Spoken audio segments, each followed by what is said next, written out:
Hi, this is Kimberly. This is a synopsis and a critique of Chapter 1 of My Daddy is a Hero, How Chris Watts Went from Family Man to Family Killer by Lena Derhally.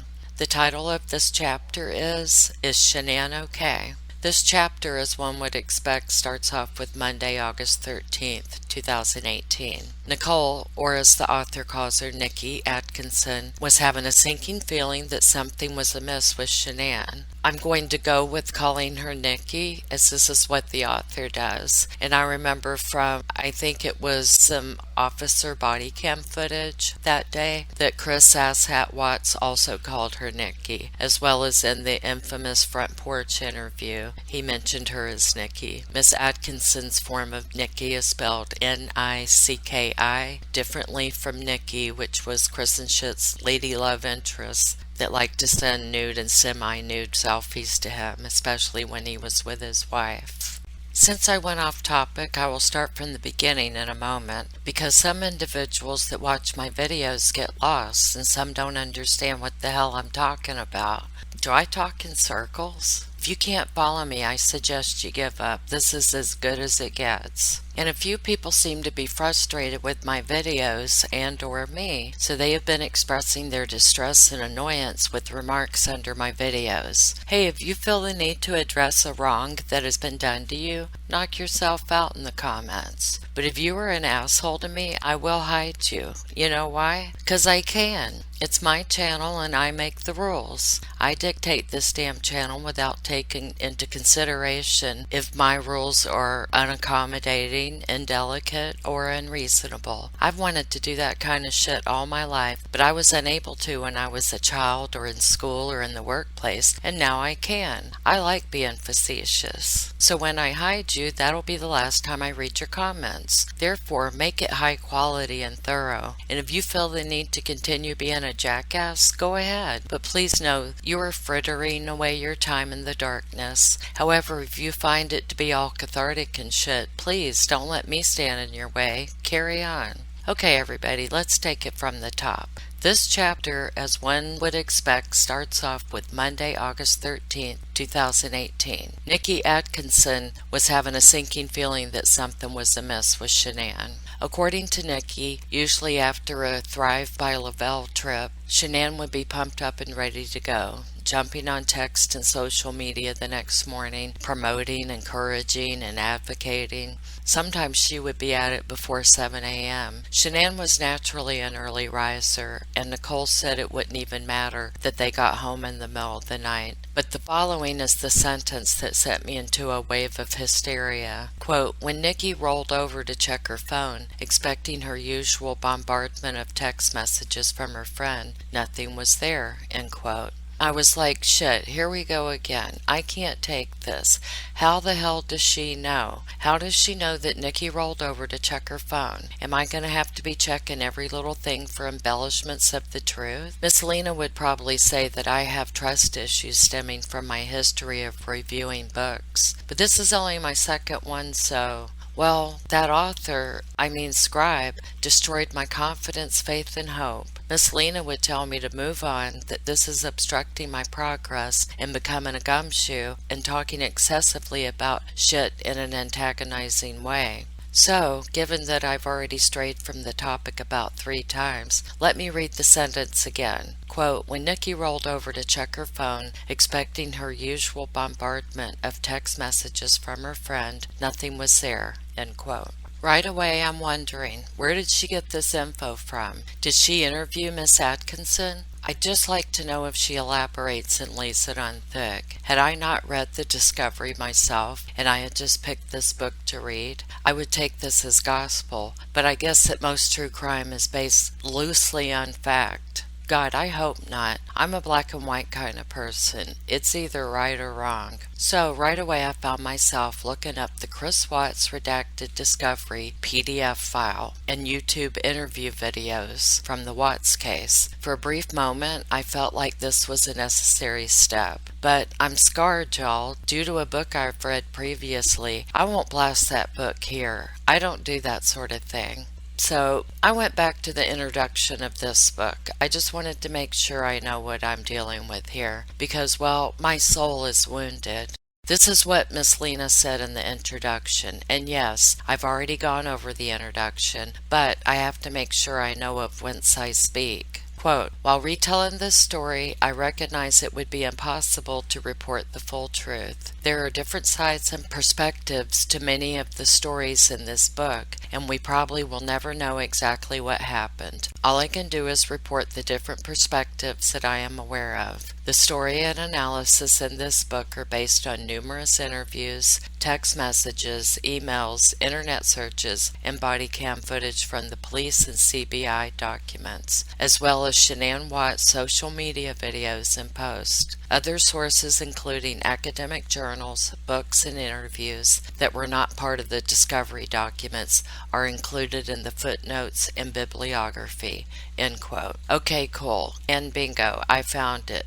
It was in Nicole Atkinson's interview at the police station. I will link a video from another channel of this in the description. So this has calmed my fears that Miss Lena is cheating on me. I mean the book, or the readers of the book. Maybe I can learn to trust Miss Lena. I'm sure she could provide some counseling about my trust issues. Okay, gotcha.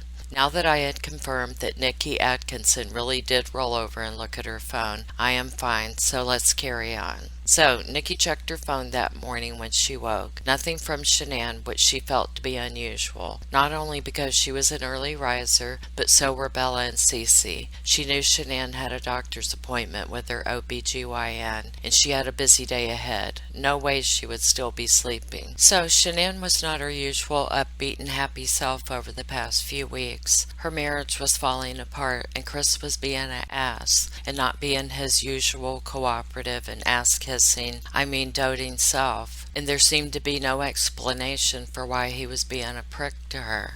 Miss Lena tells, of course, that Shanann and the girls had been away for 5 weeks, and that bitch-ass Chris reluctantly joined them for the final 6th week. Then they all came home together. Chris, during this time, informed Shanann rather coldly that he no longer wanted the baby she was carrying. Awesome. What a damn quandary to be in. Why the hell would he act like this is her problem and her problem alone? What a fuck weasel. But his grumpy ass also told her they were no longer compatible and that he wanted a separation. But did he really tell her he wanted a separation? I thought he was too chicken shit. I do remember that he would sometimes allude and hint that he might be open to working things out, because he's a candy-ass coward. Why didn't he just tell her that he was DUN done? His chicken shit self could have moved out while they were gone during the summer. Why did he drag this shit out? Oh yes, he was not used to behaving in the way of a responsible adult. Was he even post-adolescent yet? Shanann didn't really want to go to Arizona, but Ignoramus pushed her to go. He claimed that he would talk when she got back, but we know now that he just saw it as an opportunity to see his side chick, Nikki. Shanann was a wreck over the weekend, barely eating and barely drinking water, according to her friends. The author goes on to praise Shanann's beauty both on the outside and the inside, and I do have to agree. I feel like I know her after watching so many of her videos. She's just always positive and upbeat. Well, like me. Every one of her associates and friends agreed that Shanann was always available to them by phone. Bless her heart, that is so unlike me. I hate my phone. I don't like talking on the phone. I think it stems from years and years of having to answer non-stop phones in the workplace. Ugh, I just don't like loud noises and intrusions. Oh yes, I forgot, this isn't about me, is it? Forgive me, please. But Shanann had been very uncomfortable both physically and mentally the Sunday night that they were trying to get home from the Arizona trip. The flight had been delayed, and she was in emotional distress and had been suffering from migraines all weekend on top of her high-risk pregnancy. I've often wondered if her blood pressure was high. That's my own thought, not the author's or anyone else's. Shanann had been reading up on relationship troubles and how one might fix them. Plus, she had sent to Chris the book called Hold Me Tight, 7 Conversations for a Lifetime of Love by Dr. Sue Johnson, which the numbskull promptly threw in the trash. Before boarding her flight, she posted to Facebook, quote, ready to be home with Chris and the girls, end quote. I'm not sure, but this may have been her last post to Facebook ever.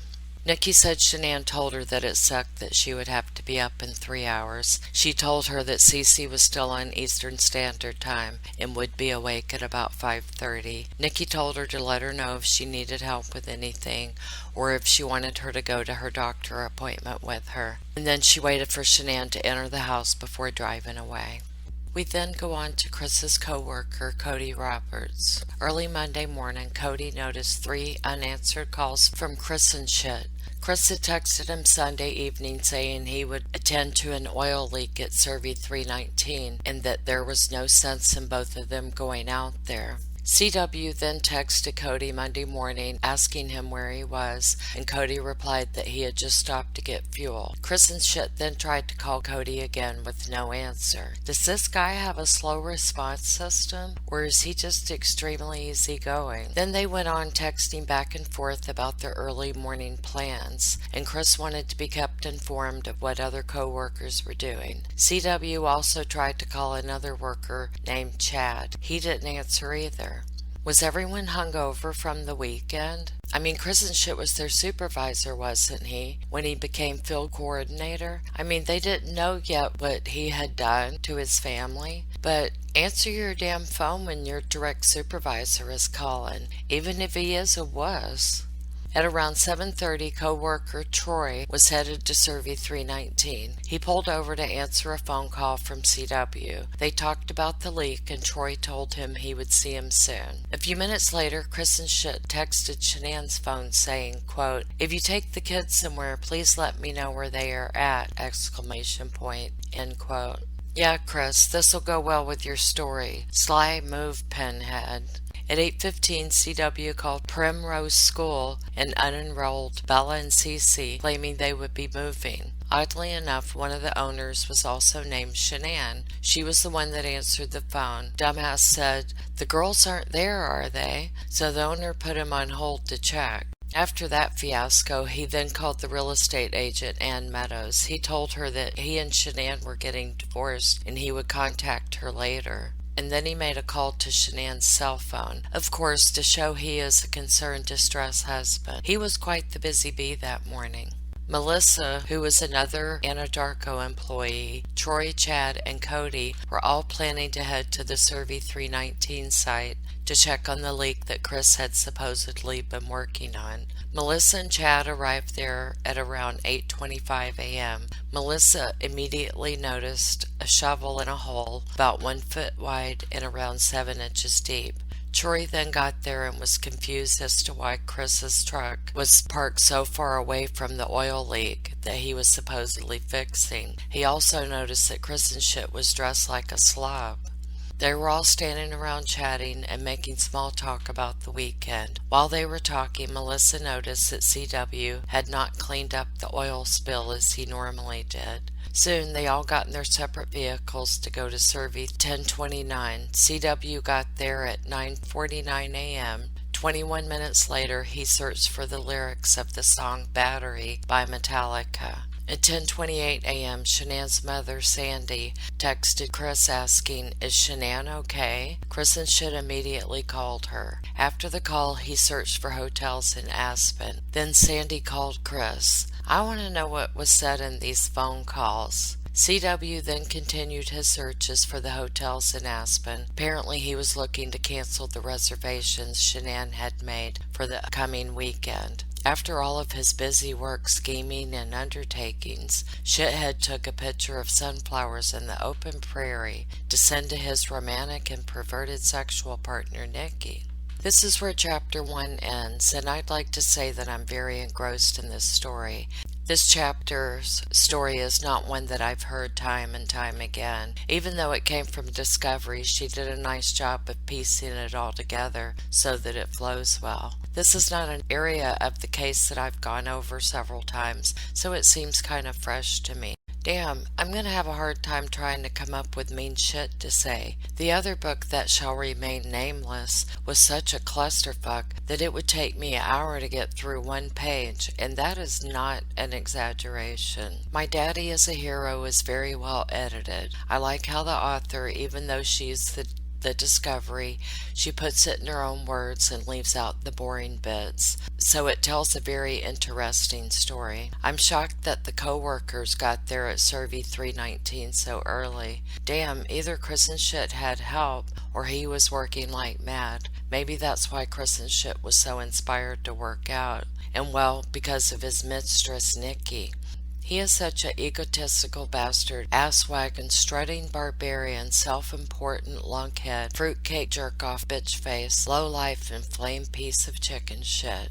An interesting tidbit I found in the discovery is that Troy McCoy buys Thrive from Chris, as at Watts. Also, Troy is the guy with the fire stick. I just found that whole fire stick story odd. Either it was a ruse from Chris to talk about the oil leak on that Sunday or something else. Something just seemed off about that to me. I'll include Troy's interview with law enforcement at the end of this video. He's a very respectable, decent, well-spoken young man. And that will be the end of this video. I will pick up with chapter 2 in the next one. Thank you for listening. So we wanted to sit down with you again for just a few minutes, clarify some timeline stuff. Okay. And ask you a few more questions if you're all right with that. Yes, sir. So let's see. 8, 17, 18. Is it MCCOY? Yes, sir. Okay. What's your date of birth, Troy? 3/26/1985. 85. What's your home address? 3184 49th Avenue Court, Greeley, Colorado. 49th Avenue Court? Yes, sir. Kind of unusual. Oh, man. There's so many people that get lost coming to my house because there's another 49th, but it's just, I think, Avenue and not Court. Yeah. And it's up on the north side of town. Totally other end. Yeah, right. So, You got the street roads, the avenue, somethings. They need to rename their streets there, sounds like. It actually What's the makes zip up sense. there? 80634. 6, 3. All right. And that number I called you on, is that a work phone? Yes, sir, it Do you have is. a personal phone? Yeah. I don't remember it since me and my That's wife fine. changed it. That's no Because problem. we're from Kansas, so Oh, we are? I had that one memorized. Where are you from in Kansas? Elkhart, I don't know far where that southwest was. corner. Okay. My number is 970-238-0358. All right. How recent is that? This number? Yeah. I mean, I think we've had it for 8 months or so. Oh, for a while. Yeah. Okay. I just can't remember. I can't remember my work phone number. Yeah, no problem. I have to have it written down in my pickup so I can give it to people that call me. Right. So, okay. So let's cover some timeline stuff here. Yes, sir. So let's start with on Sunday. So Sunday would be the 12th. Yes. Did you talk to No, Chris sir. at all on the I didn't 12th? speak to him over the weekend. I seen him on Friday. I seen him on Friday. So that was the last time you saw him before the Monday. work week. Yes. Okay. I seen him on Friday, and he'd taken off Friday to take Shanann to the airport for Phoenix. Okay. And then he told me he wanted me to look at his Fire Stick that he bought. I said, okay. So Oh, a TV Fire Stick? Yeah, Okay. the Amazon Fire Stick. Sure. So before the workday ended on Friday, he's told me that he'd meet me at the Safeway parking lot there in Fort Lupton. And he showed up in their Lexus, and Bella and Cece were in the back seat. So he jumped out, gave me the Fire Stick, and right after he gave me the Fire Stick, that's whenever Cody called. Cody Roberts, the operator of the Circuit 319, and said that he thought there was a leak in the bypass line. And that's on 319, you said? Yes, the Circuit 319. Yeah, okay. Yeah. Because that bypass line is now locked and tagged out because we done that Monday morning. Okay. Oh, that's okay. So Bella, Bill and Cece, or and Celeste. Cece. Yeah. Cece were in the back seat, Yes, sir. and was Shanann? No, sir. Was she He'd in the already front taken seat? her to the airport. You already took her there. Yes. Do you remember what time this was? Let me look back through my text messages I gave you Yeah, no worries. because he told me he was sitting by the 5.0. There was an orange Mustang sitting in the parking lot. Okay. And I think it was one of the ladies that it looked just like the one I used to have Okay. because I had a red one. I was telling you about that earlier. Yeah. So, and he's a huge Ford guy because he was a master mechanic. Yeah, I remember you said something about that. Sorry. Text messages. No problem. Chris Watts. Okay.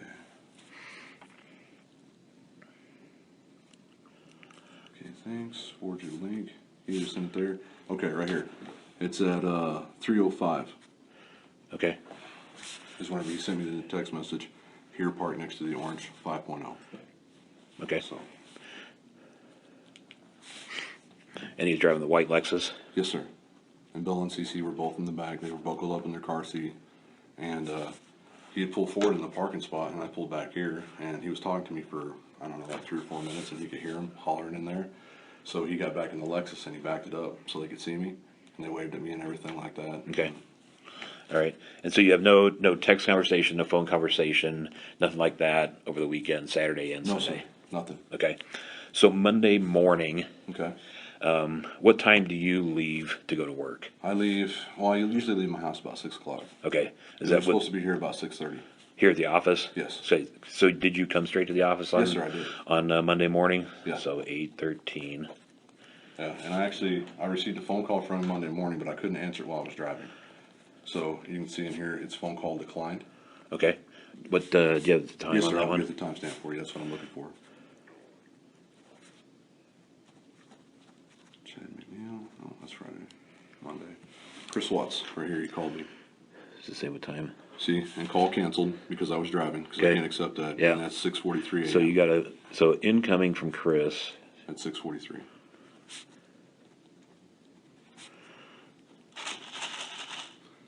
I have to drink water all the time. I have a partial put in about 1.5 years ago, and my goodness, man, you get freaking dry mouth from that Really? gun thing.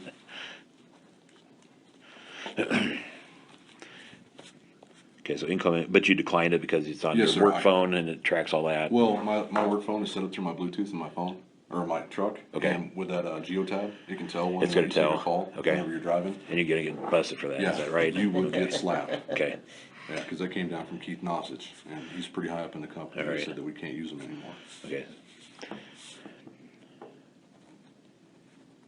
So, And that's when you're driving out to the site, no, sir, that's when I was driving to work. driving to work. 6:43.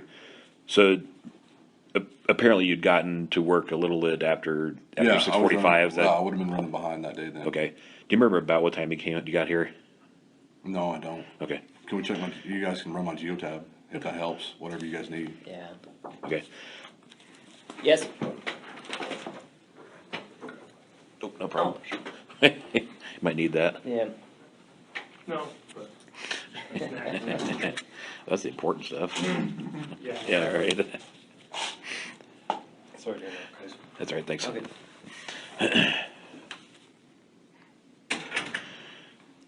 All right, so you come in the office between 6:45 and 7, would that be fair? Yeah, that would be fair. Okay. Because I always try to hit up the burrito guy that comes at 7:30. Okay. Gabriel. Gabriel. So did you get a burrito that morning? Yes, sir, I did. Okay. And he's here by 7:30? Yes. He's usually here about 7:30 and just a little bit after. Okay. So when you come to the office, what's your routine? When I come to the office, I always park on the north side of the parking lot down here, where my truck is now. And I walk through those doors, I come directly in the doors, and then I go into the break room. Because that break room to the south, or the north end of the office is where all of our guys sit. Okay. The whole team's there, Okay. usually. And then Luke's office is right down the way, so I just always park on the north end. Okay. So you come in, do you get like your assignments for the day to check on? Well, I come when you in, go I pull check? up my computer, Okay. my work laptop, I can check Signet, whatever, the case is. Usually since I'm a lead, or field coordinator, I go in and I talk with Luke and, or talk with Chad, because Chad's also a field coordinator. That's Chad McNeil. Yes, sir. Okay.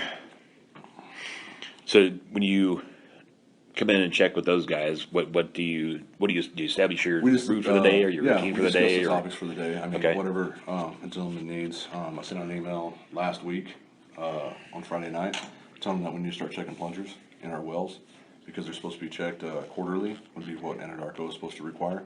So a lot of our new guys do not feel comfortable with that procedure. So, I just talked to them, see if they need any help anywhere, what was going on for that day. And Chad told me that we were going to start the Survey 1029, which is a pumping unit. Mm-hmm. So he'd like to have me out there that day. And we was going to test that back pressure line on the 319 to verify that there was a leak. On 319, check what To verify if there was a leak on the back pressure line. on the back pressure? Yes, the same one that Cody called me about on Friday, sir. I told you I spoke to Cody whenever I talked to Chris. Yeah. Okay. That's when he mentioned the stain on the ground. Is Yes, that sir. correct? Yeah, the stain Okay. on the ground. Yep. Okay. So there was a problem with the 319 Okay. having a leak. Is that correct? Yes, it Okay, was. okay. Yeah, in the bypass line, we were able to verify that. So the back pressure in the bypass line? Well, I think they're one and the same. I don't know which one it is. It's the one that goes up on the top fill of the tank. Verify it, because that service set up kind of weird because it's all older stuff. But we have logged and tagged there. It's the first line as you're walking to the stairs. Right over on your right hand side is that first line, because that's where the staining was, and it's at the elbow underneath the ground is where I think the threads washed out. Okay. So there was oil bubbling up from there, and that's what caused the stain. Okay, gotcha.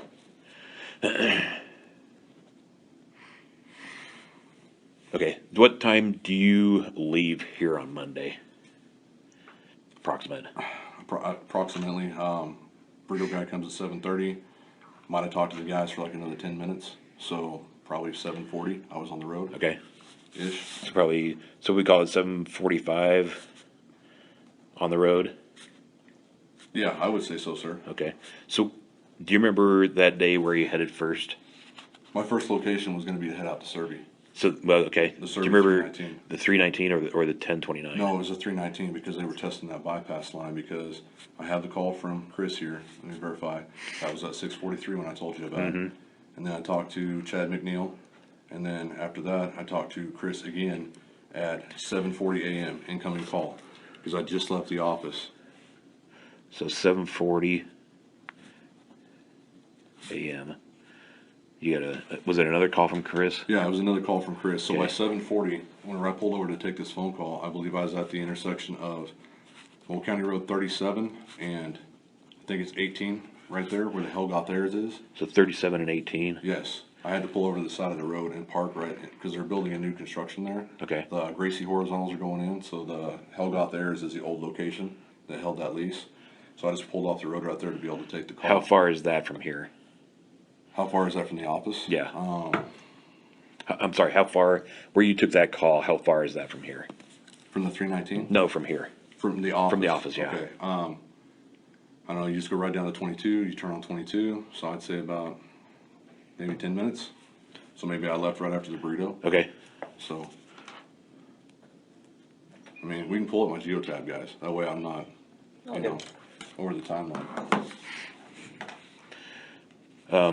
So what do you and Chris talk about? What's going on out in the field? Because he told me he was at the Survey 319, and then he was gonna test the bypass line. I said, Okay. okay, I'll be out there in just a minute to be able to help you, but, I mean, of course, I'm at County Road 52 and 37.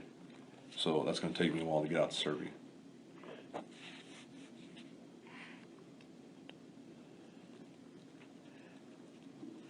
How long would it take you to get to Survey 319 from where you stopped to take this phone call?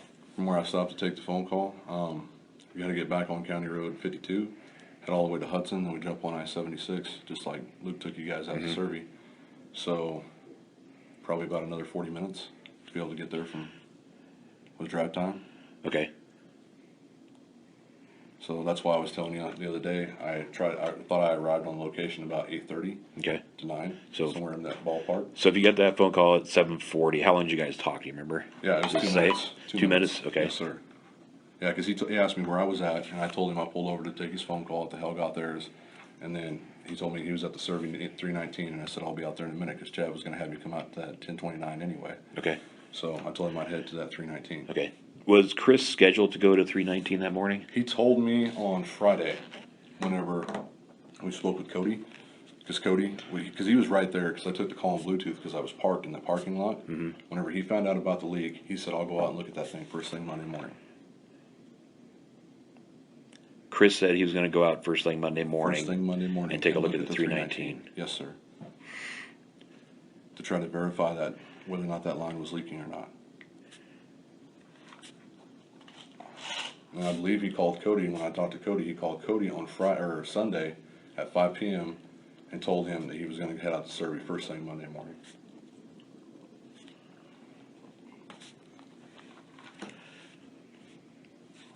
Okay. So the fact that he was there already and calling you about the 319 was no surprise. No, he was just, telling me that, yeah, he was out on location and everything. I said, okay, I'll be out there in a little bit. That was it. All right. And so it took you approximately 40 minutes to drive out there. Yeah, So I would now say- we're probably, 8:40, 8:30, somewhere in that range? 8:30, 8:40. Okay.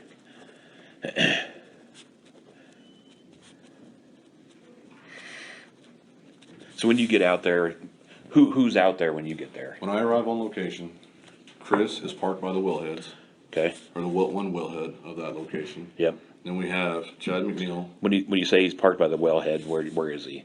Okay. Like here, You guys have a picture of location? Actually, I do. Yeah. Okay, and I can show you exactly where his truck was parked, because his truck was parked where the headlights were facing toward the wellhead. Okay, his truck was parked right here. You're gonna And draw his headlights, draw yeah. his car on there for me. You want me to try to draw a car? That is just a box. Okay, a box.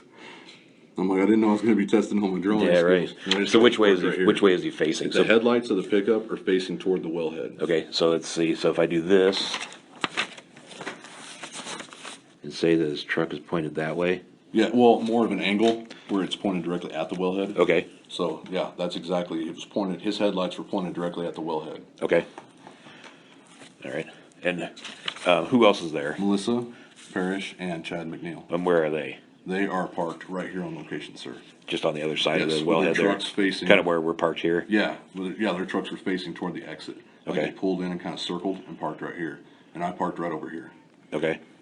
Are those typical spots to park? Yeah, I mean, it's just, I was just pulling up so we're not in any way, because we're supposed to pull up where you don't have to back or anything like that. So I usually try to pull around or pull back far enough where I know that if there's a truck parked over here, I can pull around and get away, so I don't have to Okay. have anybody move their vehicles or back up, because if they back up, then that sends a designation. Okay. Was that a usual place for somebody to park where Chris parked? Now that I think about it, it is unusual. Why do you say that? Well, if you're gonna test the bypass line, to me, it would make Where more is that sense. bypass line? Okay, the bypass line is coming off your separator, or I thought that, if I'm not mistaken, sir, I think the bypass line and the back pressure line are tied in, one and the same. Okay. And the back pressure line comes off from the front of the doghouse on the separator. And then the back pressure line is back here by the flow line, where it comes in at the header of the separator, where the gas and the oil enter the separator. Okay. And those lines run directly underneath and then come right back over here to the edge of the tank, where both of those lines come up and on top of the tank. And that leak was in here, correct? Yes, sir. It Okay. was right there by the stairs, right as you go up Okay. the catwalk. So to me, I'm lazy. If I pull up on location, I would pull up over in here somewhere. I would have took this circle right here and stopped right here in order to be closer to the separator and everything to be able to test that bypass line. Okay. So by him parking here, he kind of blocks this. Yeah, Access. nobody could circle around the wellhead. Okay. Is it normal for somebody to park in that fashion? No. Well, I mean, now that I think what's all's happened, no. But I mean, at first, it didn't even flag anything for me. But that's where his truck was parked. Okay. So I mean, to me, no. If you're going to go out there and test the bypass line, and that's all you had to do, then I would have parked over here to be able to be closer to this and this. Okay. Plus, I'd imagine you have to get some tools out of your truck. Yeah, crescent wrench, whatever. Do whatever. You gotta do to be able to pressure up the vessel. Okay. What tools did he have out? Whenever I got there, everybody carries a crescent wrench in their back pocket. Whenever I arrived on location, he used his shovel to dig out the hole right there at the bypass line. Mm-hmm. And then whenever I got there, they'd already verified that the bypass line or back pressure line, whichever one that is, failed, and that it was leaking underneath ground, because you could see like a little bitty puddle right there. And Chad McNeil went and got his lockout tag out. He put it on the bypass line, and I think they did the bypass line at the separator to make sure it was locked out in both directions, so pressure couldn't get in there and feed any more up, so we wouldn't have any further contamination. And then after that, Chad and Melissa, they pulled away since I parked over here with Chris, and Chris had went back to his truck to check his phone. So I grabbed his shovel from right here and I walked it back over to his pickup and handed it to him. And he said, no, there's still, since that stain's still there and the dirt's already stained, we're going to put that back in there. So then he filled back in the hole, and then he came back over to the pickup. And then after that, he left first because I told him I grabbed the gate. So he got out of here, went through, and then I followed behind him and I closed the gate behind me. Okay. So when you get there, Yes, sir. I'm sorry, let me back up. Yeah, whatever you need. So you get there, Chris is parked here. Yes, sir. And say who else was there already? Chad McNeil, Chad. already on location, and Okay, so Melissa Parrish. They were already there Chad. before me. And Melissa are both on scene as Because Cody Roberts was over at the 1029. Cody was already out at Survey, but he was at the 1029 because he was going to start that pumping unit. He said he was already out in Survey, just like generic ranch or at this site. Well, no, not at this site. Okay. Survey Ranch is, the way we speak upon it, is consistent of those 7 sites in Survey. And at 1029, if you enter the gate from the south, which I'm sure you guys did when you went out there, Yeah. because that's the only entrance that they are supposed to allow us to go through. As you go up, instead of curving back to go to the 319, you continue to go straight. There's like a little riverbed right there that you cross over and go back into, and that's where the pumping unit is. Okay. All right, so you get on scene, Chad and Melissa already there. Yes, sir. And Chris. Yes. Anybody else? No. Okay. Do you see what Chad and Melissa are doing They were just over there by the bypass line. over here? Yes. Over here? Yeah, over there by the bypass line. Okay, were all 3 of them They were over here? Confirming that. Yes. Whenever Okay. I pulled up on location, all 3 of them were over there. Okay. Anything seem unusual? No. Just out of the No. ordinary? No. Well, as soon as I pulled up, and I talked to Chad McNeil about this because he remembered me making a comment that I didn't even remember. As soon as I walked out on location, I got out of my truck, and Chris is usually fairly decently dressed man. He's always got on pretty tight fitting FRs, like really, like he wears Ariat pants. What's FR? Fire resistant. Fire resistant clothing. He usually wears that. He was wearing a blue shirt that was baggy, looked like he had like an older shirt for him. So it wasn't a fire resistant shirt? It was. It was, okay. It was a fire resistant shirt, but different companies make different styles of t-shirts, and this is not something that I was used to seeing him in. It was kind of a baggy t-shirt, Okay. and then he had a pair of pull-on boots. And from every time that I can remember out in the field, he had an old pair of boots that he was lace up, so the toe was about to come off of. And then here about 3 weeks ago, he bought a brand new pair of Red Wing boots down at the FR store Okay. here in Platteville, and he always wore those. So when I seen him, on those, I was like, "What, you slumming it today, bud?" And he laughed, and that was it. That was all it was. But I didn't notice that it was, out of the ordinary. I just figured, okay, well, if he didn't get a lot of sleep last night and he was in a rush, he just grabbed what he had and went out to location. Okay. But I think it was a pair of Red Wing pull-up boots, because I think the only style of boots he wears is Red Wing. Okay.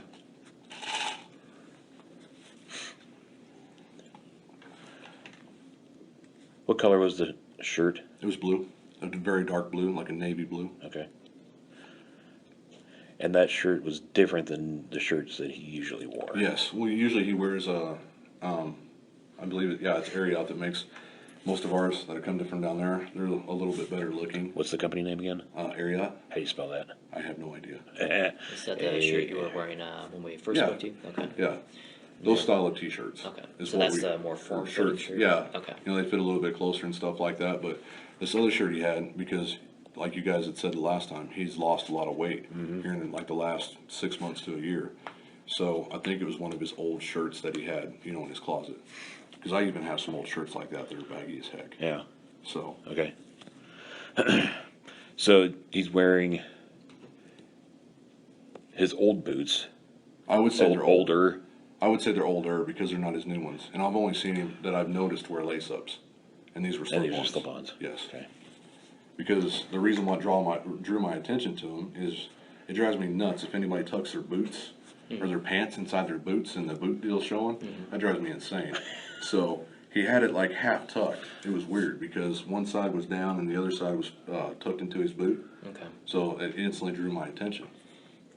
And that's unusual for him. Is, Yes, is, he, well, is yeah. he generally, He's when you generally see him, okay, clean cut. let me see if I can make this one make sense. So generally when you see him in a work setting, Yes. he's at least dressed, he's put together. I Yes, guess, would he's that dressed be a way to, appropriate, yes. okay. And I mean- not sloppily. No, he looks like, a field coordinator looks. Okay. Because, the higher up you go and everything like that, people pay more and more attention to your dress. Sure. So I always try to come to work looking as nice as I possibly can. I've only got what God gave me. So, but, he was always nicely dressed. Okay. And that was just kind of threw me off, so I gave him shit about it. I just made that comment, slumming it today, and that was it.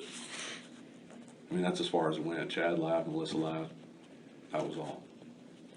What about his pants? What kind of pants was he wearing? I believe those would have been, I think the manufacturer on those particular style pants is Bulwark, Okay. and he usually wears Ariat because they were a baggier pant Okay. than what I'm used to seeing him in. Did you notice anything, besides the bagginess, anything else about his clothing? No, I mean, that was it. I knew he was wearing it had to have been an older shirt back from whenever, he was bigger, and then the pants and the boots. Did you notice if his shirt was dirtier than normal? No, it looked His clean. pants dirtier than normal? No, anything like that? everything looked clean. There was no stains on his pants. There was no stains on his shirt. Okay. Nothing. Did he seem out of sorts? Was he tired, sweaty, No, acting different, more quiet than usual? I know you said he's a well, quiet yeah, guy. he's kind of a quiet guy, but that particular day, I try to joke around because I joke around with everybody. That's just the guy that I am in the group, and he would kind of joke around a little bit and stuff like that, but that was it. He was quiet. Some days Chris is pretty talkative. You can have an interaction with him, and then other days he's more reserved and he really doesn't engage with you whenever you do that, because we joke about things. We both watched a lot of the same movies, and stuff like that. So we say stupid movie lines, and he Okay. just wasn't replying like he normally would. But I didn't think it was out of sorts at the time because of the fact that, okay, well maybe he woke up late. He's tired. I don't know. Okay. So you guys show up there, you mess with the back pressure line. Did you get it fixed at that point? Or We is did it- not get it fixed, sir. Okay, That line is still currently, as far as I know, locked out, tagged out. okay. So how long are you guys on the scene to try to fix that? Well, since they'd already diagnosed the problem, we wasn't there a very short period, like 10 minutes, 15 minutes, I'm guessing, Okay, that I was there. okay. Because So, they had already been there before me and diagnosed that it was leaking. so once it's diagnosed that it's leaking, you guys figure out that you can't fix it right at the moment. Right. You guys move on? Yeah, well, we have to move on. As long as it's locked and tagged out and that line wasn't going to interfere, they wanted us to open up that top field because that location is a Thames location, which is, the Thames is what helps with emissions. So we don't emit any gas out of the top of the Sure. V patch or anything. So they wanted that line open, and that's the only reason why it was open. Because Cody didn't even open that line until last week. So we went ahead and closed it, locked and tagged it out. The well was still able to run because it was almost a load out there. I think Cody said it had about 9 foot in it, makes about 2 inches a day. He said by Thursday or Friday, that tank should be ready to haul. So that's what we did. We left it running. Okay. So, and just so I'm clear, everybody left when you guys left? Yeah, they left, and then. And did you guys return to the 319 at all? No, sir. That day? I didn't return to the 319 that day. I went back over to the 1029. Okay. The 1029 pumping unit is where we were. Everybody? Yeah, well, Melissa, Cody was over there because Cody was already at the 1019 prior. Okay. And then Chris pulled I'm up, sorry, and is then it- I pulled up behind him. 1019 or 1029? 1029. Okay. 1029. Make sure we're talking about the right one. Yeah, I'm sorry. That's right. 319s to 1029s. Yes, I know. 1129s, Yeah, there's so Okay. many different well names, man. Yeah. Okay, so let me do that one again. So everybody left, Yes. and then everybody went over to the 1029. Yes, sir. Is that the correct? 1029. Okay. But Along him with and I were Cody. the last ones on the 319 location. Okay. Because I was standing over by that valve that we locked and tagged out, Mm-hmm. and Chris was over by his pickup. Melissa and Chad got in their trucks, and they drove off and said, "We'll see you guys at the 1029." I said, Okay. "Okay." So I grabbed his shovel, walked it over to his pickup, and he said, "No, there's still staining on that ground, so we need to cover that up." So he covered it up. We got in the truck. I told him I closed the gate. He left, and then I left. What's the point of covering it up? Just Covering I'm up curious. well, if a state inspector comes out and they find like a puddle of oil right there, then that would be a fine instantly. Okay. But if there's this staining on the ground, then you have a chance to investigate what happened. So we're still gonna get the line fixed, but until the line was fixed, they wanted the line covered up. Gotcha. Just curious. No, that's fine. All right. So you guys leave, go to the 1029. Yes, sir. And do you guys stay there for the rest of the day? I was there for almost the rest of the day. I didn't leave until around 2 o'clock. Okay. What about Chris? Chris, I'm thinking it's about 11 o'clock to noon is whenever, because he kept getting phone calls from a lady that was at the house, ringing the doorbell and everything like that, and couldn't get a hold of Shanann. Because she tried to call her, I guess, several times that morning and said that she'd missed the doctor's appointment or whatever that she had. Okay. So he was worried. He told me that he was getting worried about it because nobody could reach her. So about 11 o'clock or so, he told us he was going home. But when Chad and McNeil and I talked, I mean, I don't know if this would be anything that you guys could look into further for any kind of evidence or anything, but he told us that he had to use the restroom on the 1029. So he told me it was number 2. So he told us, well, I said, let's go over there by that tank at the 1029. So he backed his truck into the sunflowers at the 1029 and used the restroom. Okay. I mean, that's not out of the norm for us because we don't have porta Right, potties out there, but I mean, that is something that he did do on that location. Okay. When did you and Chad kind of discuss things? Well, I spoke with him again today. Okay. He's like, you know, you want to make sure that you bring that up to those gentlemen in case it can't help anything. Right. Because I talked to Chad and I talked to Luke and told him that I was going to be coming in today. Okay. You know, because, I mean, Chad's the other field coordinator, so I was keeping in the loop with him, and I called him because Luke didn't answer the first time. So I just wanted to call Luke to let him know that I was coming into the office today to do an interview with each other. Okay. Okay. Can we back up to the 319 for a second? Yes, Yeah, sir. go ahead. When he was he looking around, just get kind of the surroundings at all? Did you Well, notice? Okay. Whenever he got back, when we got ready to get back in our pickups and leave, he was messing on the phone, you know, like texting or whatever. I don't know if he was texting the lady that was at the house or whatever the case may be. It didn't seem odd to me at the time because I thought he was walking toward the back of his pickup, and before we leave location, we're supposed to do a circle check, a 360 circle check. That means you walk all the way around your pickup to verify that there's nothing in your way so you don't hit it. So whenever I seen him walking, he walked just right past his truck, just a little bit, not very far, and looked out in the field like that, and then he walked right back, and that was it. Did he do a full check, or did he look at a specific point? No, he didn't look at any specific point. It was like his eyes were just kind of up in the like looking toward the sky. Okay. He just had his head up and just kind of looked around like that, and then turned around and walked right back. So was he looking out into the field, or was he looking back he was over the looking out pad into the field. to the south? Yeah, that would be. I guess that would be the south. I get confused when I'm out Yeah, there. basically Okay. towards 76. So- All right, South he's is parked that right way? here. Yeah, he walked right past his pickup, just a little ways, not like super far, but just right past his pickup because I thought he was doing a circle check. And then he looked out, just looked across the field real quick, and then he walked right back to his truck and got in. So was he off the pad out here in the weeds? Yeah, well, yeah, because way he parked his truck with his tailgate, his tailgate was right kind of by the weeds. Right back here? Yeah, right back here. Okay.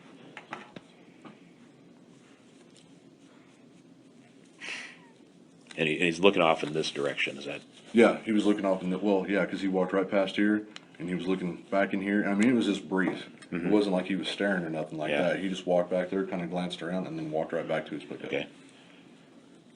But if you're doing a safety check, you should be looking Yeah, if here, you're doing a not circle check, here. you should be walking right next to your pickup. You check your wheel wells and everything Yeah. to verify that there's nothing there or anything behind you when you go to back up, you know, that you're going to hit, because we have a lot of operators hit fixed objects. I'm sure. So, yeah, I would be one. it's a big deal. I'm So, sure it is, yeah. Yeah.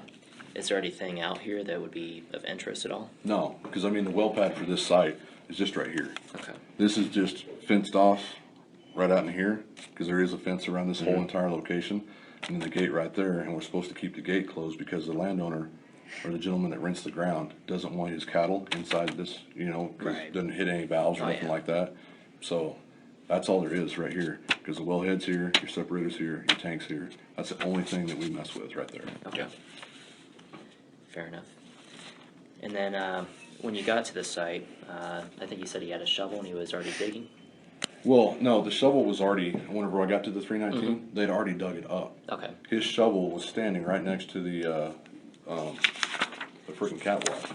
So whenever I walked up, his shovel was right up here. Okay. And the hole had already been dug. How big Right of a there. That big around, How deep? 8 inches, Okay. maybe 8, 9 inches. Because I don't think the lines are very deep underneath that berm. And then before they elbow and then come up, right there by the tanks. So you could see a little puddle right there of oil about that big around, and that's it. Okay. Did Chad or Melissa have shovels out too? No, not that I know of, because I think Chris had already done that. Because Okay. that was the only shovel that I seen that was out of the pickup on location. Okay. Did Melissa or Chad have any other tools out? No, everybody just carries their crescent wrench. Okay. So that's our thing. As soon as we get out of the truck as operators, 90% of our job will focus on a 12-inch crescent wrench. Okay. So I always carry that in my back pocket even when I hop out, because you know we use them to change or turn the wing valves on the wellhead, the inlet valves, the separator, the dump valves, everything. We use the 12-inch for everything. Okay. So if you jump out of your truck without the crescent wrench, it's kind of like you're useless. Yeah, Okay. yeah. I always give everybody, all the new guys heck whenever they jump out. I was like, you haven't been operating very long, have you? Because you forgot your crescent wrench. I was like, shit. so they'll go back and get it out of their pickup. So, Yeah, fair enough. All right. And then, so Chris is getting phone calls and texts. Can't find Shanann. right. And he says he's worried about her. And then he leaves at some point. Do you remember about when that was? I would say between 11 and 12. Okay. Somewhere in that time frame window. I don't remember exactly. I know I wear a watch, but, you know, I didn't think anything was Didn't out pay of the attention. norm Yeah. at Okay. all. So No. I didn't, you know, attribute that to anything. Yeah. And how far is it from the 1029 to the 319? 1029 to the 319. Like 5 minutes, So it's pretty close. 10 minutes. Yeah, it's not that far away. I mean, you have to take that road, go out back out of the 319, then you head back toward that original gate. But as soon as you hit that intersection where you turn and go to the gate, you can turn right, and then you head up that hill just a little ways, and then, like I was telling you, that riverbed, and you cross the riverbed, and the 1029's right there. Okay. So all those wells are pretty short driving distance from each other. Yeah. Right. Okay.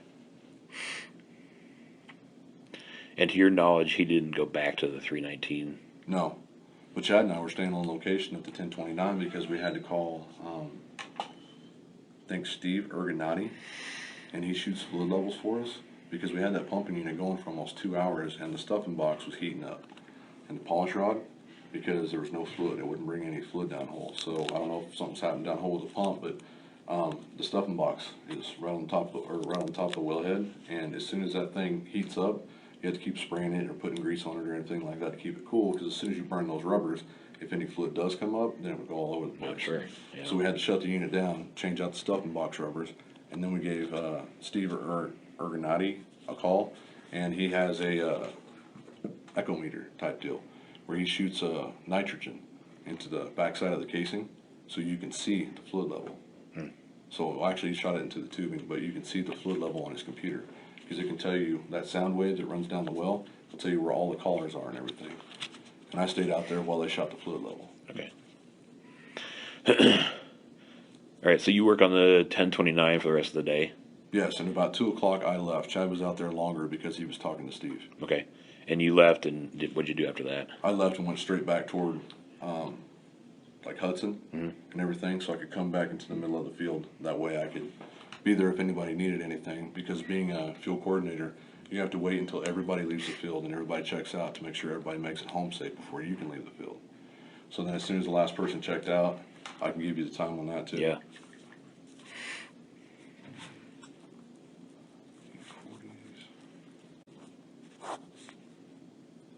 Spreadly bar. Okay, it's Thursday. Sorry, there's been a lot of activity in the group messages. Yeah, I'm sure No, there I has. get it, yeah. There's Tuesday. Okay, this is what time I checked out.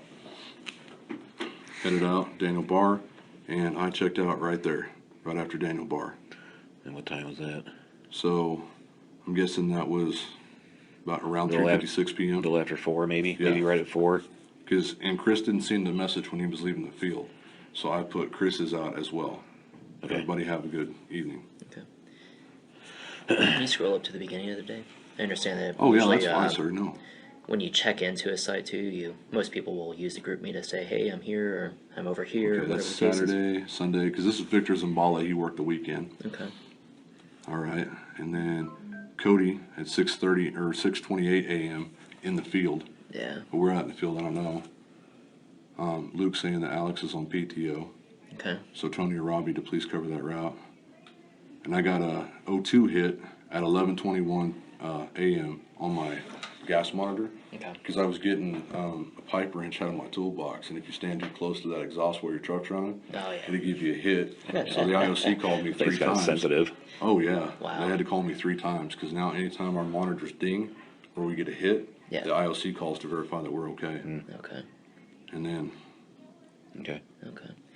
Would it be unusual for people to not check in on GroupMe? no, not all the time. Okay. I mean, if you're out in the field, and as long as it's usually after 6:30 ish, Alex Ray, he'll always send a message whenever he's out in the field, and usually Alex gets out there real early, like 5:30. He's almost like my alarm, because he sends a message whenever he gets out to the field. But he was off all the way from Monday till Thursday, I believe. Okay. And What that's about- on Luke's calendar down there if we need that. Okay. What about for Chris? Does he usually check in?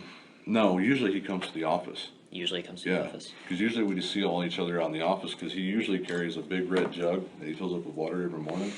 It's about yay big, and he always gets water at the ice machine down there in the break room. So for Monday, would it have been unusual for him to not stop at the office first? Well, he told me on Friday that he was going out to the 319 Right. to check out that leak. Okay. So we didn't think anything of it. Yeah, but just overall, is Just that... so, yeah, because he always comes to the office. Okay. You know, Always or I would most of the say time? pretty much always. Okay. You know, he's there because that's where him and I meet, because we're both field coordinators, and he'll, you know, talk to me about any issues that we're gonna have out in the field that day or what we need to do. Okay. So we'll just go over that, and then we'll head to whatever locations we need to. But I always meet him every morning down there in the break room. Okay. Do you know why he was so quick to jump on this 319 No, to sir. go check it? I don't. I mean, because we're all the way back at Friday, Right. and he's talking about, hey, I'll go Monday and do it. Right. No, and Cody's like, okay. You know, because Cody's the operator out there, so. And why wasn't Cody fixing it? Well, Cody found the stain, and Cody found that stain later on in the evening. I can see what time on Friday. Cody Okay. called me. Yeah. And he said he was gonna run back to a couple different locations and or back to at least one of the locations out there where he had some, oil gator. And that's just some stuff that we can mix in with the ground, any kind of oil that sets in there, and that'll help break that stuff down and everything, and remediate that stuff. Okay. Let's see. Would it be typical for somebody to declare ahead days out, like before the weekend starts, that, hey, I'm going to be doing this, or would that usually be something you do the Well, morning of? Chris has said since he lived on 52, right off Highway 52, that it's a straight shot from him to leave his house, go straight to Hudson, then jump on 76, Okay. and go out there and verify it. And usually when we verify a line that's got a leak, we usually have more than one person out there. Okay. That way, if we do send pressure to that line, one person could be here verifying, the other person could be at the separator sending the pressure. That way, if there is a leak, we can hurry up and shut it off. Okay. That way we don't have excess contamination. Right. And Yeah, that makes sense. whenever Cody Roberts called me the last time, because I called him and asked him how it was going, and then he called me again whenever I was in the parking lot on Friday of that week, was at 3:13 p.m. Whenever Cody Roberts called me and identified that there was a leak out at Survey Ranch, or at least at the time he suspected that there was a leak. Okay. And I told him, don't worry about it, dude. It's Friday, you know, we'll double check it on Monday. We can go out there on Monday morning and verify. And that's whenever Chris said, I'll go out there on Monday morning. Okay. So, Is he usually one to volunteer for something like that? yeah, usually he is. I mean, he's really good about doing that stuff.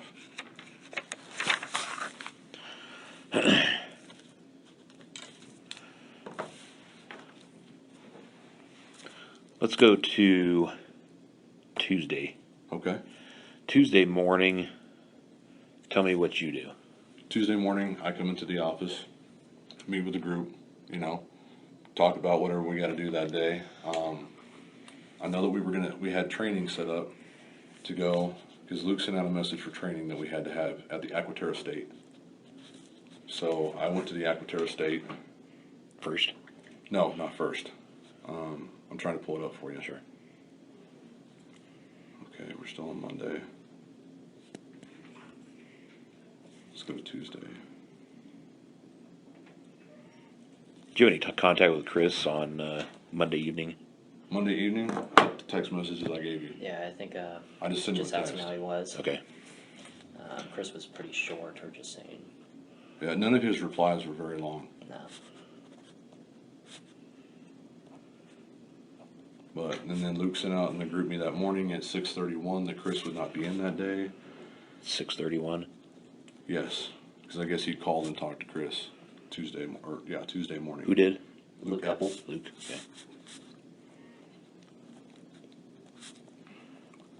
Okay, they ordered an air compressor. Everyone meet me at the Aquaterra State, 1836 at 11:15 p.m. for some training. Bring your Mod 1 books if you have them, because we got to complete our Mod 1 before November for any APC blue badges. What's a mod 1?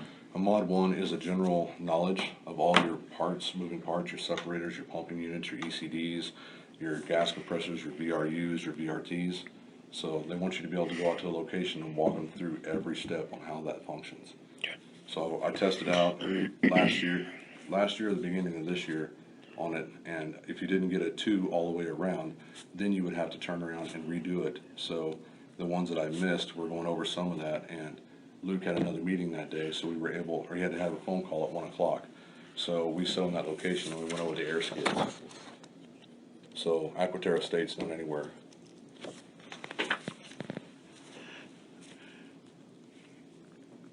All right, so Tuesday morning, you came here, Yes, got your burrito.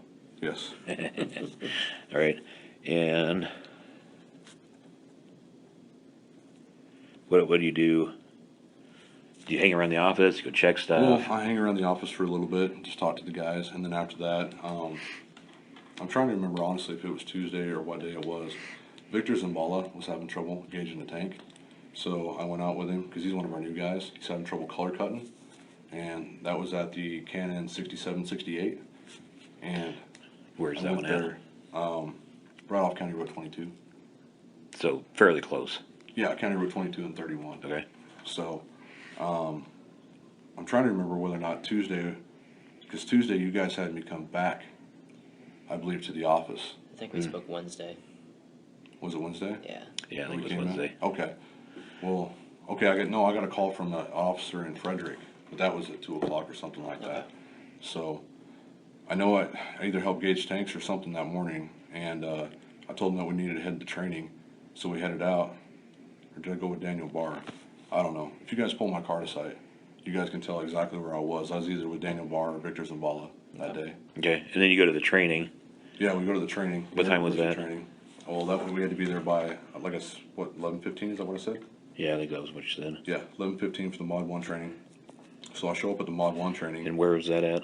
The Aquaterra State. Where's that at?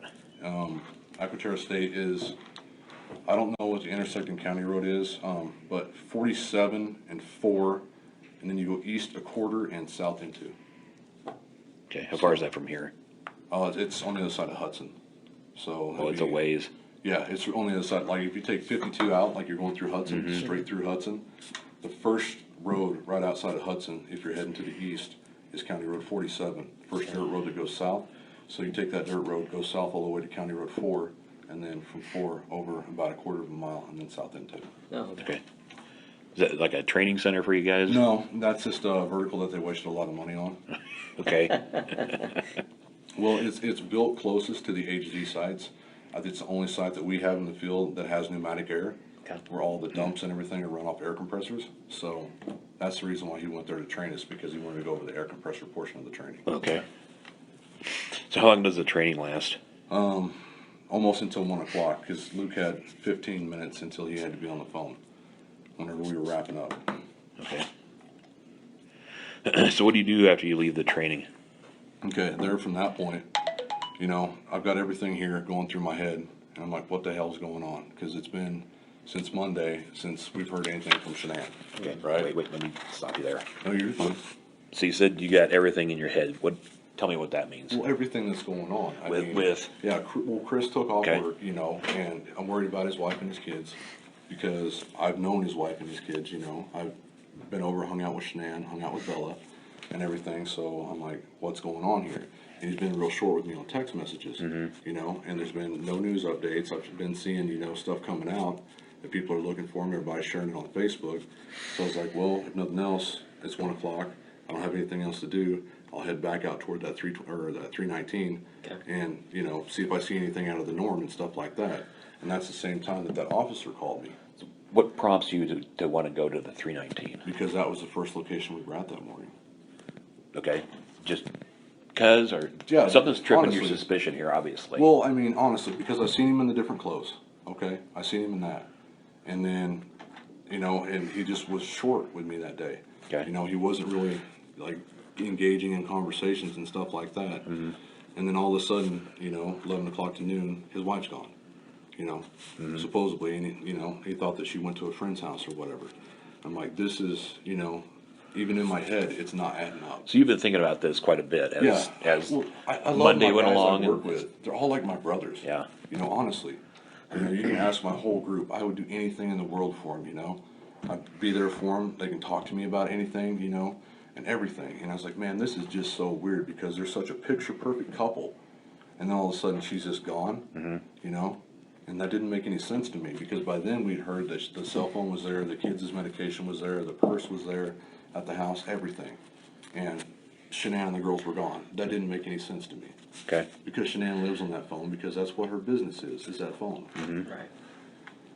So I drove out to the 319 and as soon as I went through the gate was already open. There was a water truck driver on location. Okay. And from MPT, and I signed his JSA.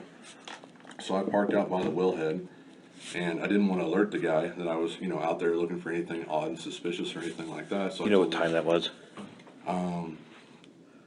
It was around 2 o'clock or so. I Okay. arrived out there, and I talked to the gentleman and everything like that. And I told him, I was like, well, I think, you know, I might have forgot a crescent wrench or whatever, because I didn't want to tell him, because I didn't know if I should look around the field or what I should do.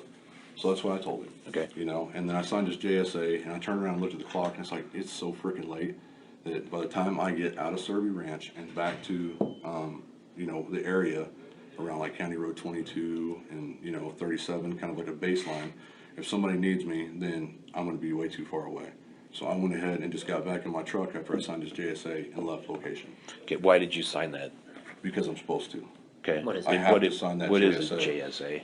Job site analysis. Okay. So these contractors that work for us, if they pull up on a location, they pull a tank, which he pulled the open top water pit, is what he pulled. That's what he was hooked up to. So this water truck driver, do you know who that is? No, sir, I don't know his name, Okay. but I did sign his JSA. Okay. Did Is you that know? what this is? I signed electronically. He just handed it to me and said, sign this. Because it's his JSA. So you're supposed to go through the steps in order to pull procedures.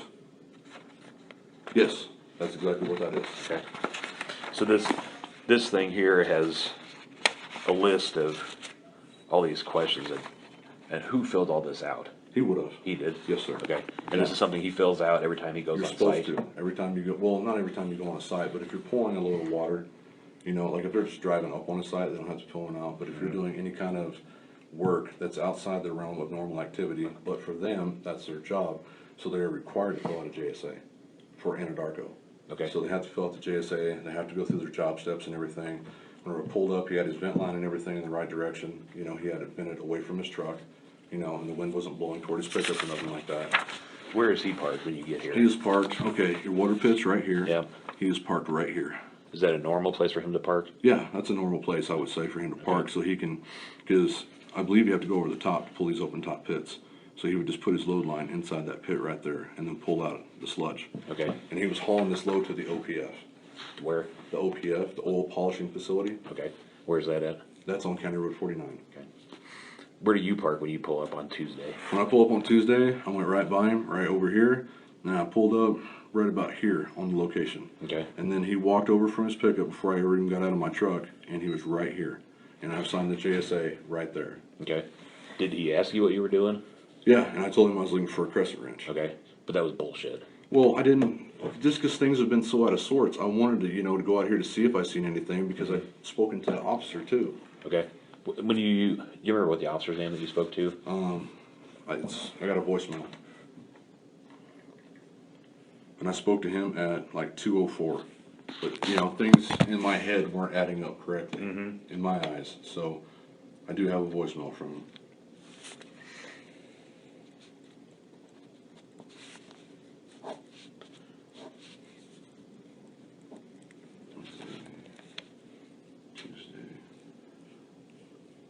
Tuesday, Hudson, Colorado. Okay, here's the voicemail then.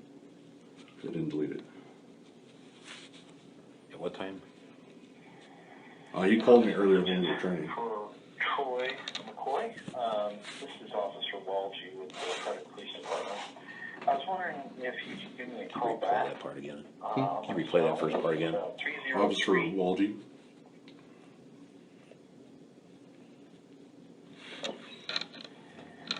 Hello, this message McCoy. This is Officer Walgie with the Frederick Police Department. I was wondering if you could give me a call back on my cell. It's 303-500-4073. Again, that's 303-500-4073. I was calling you with regard to working on trying to find a missing person. And I was going to ask you, Christopher Watts, I believe that you work with him, gave your name as someone that he was going to meet yesterday in the early morning, possibly would meet, or that you work out at a site where he was going to be working. So, anyway, he gave your name. I was just wanting to talk to you. A couple questions with regard to Chris, and that would be it. So, if you can give me a call again, Officer Walgie, W-A-L-J-E of the Frederick Police Department. If you feel more comfortable, certainly call the police department. I'm currently there. Currently here, I should say, and I can talk to you at the office if you feel more comfortable calling that number. But again, my cell is 303-500-4073 in case I have to leave. Thank you. Good night. All right, thanks. Yeah, no problem.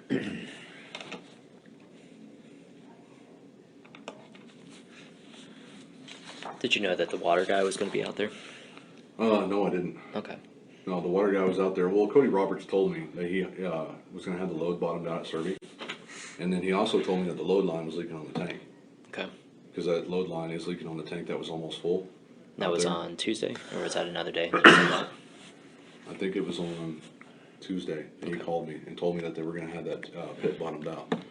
And I think the water truck told me that he got like 15 or 20 barrels of oil out of there, or not oil, but water, and then he pulled the rest of the oil and stuff, BS&W that was on top of the tank.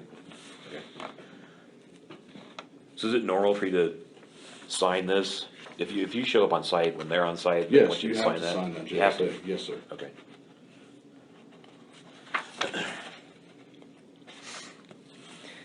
Okay, so you pull up around here, approximately here.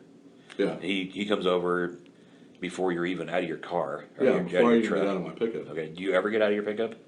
Yes. Okay.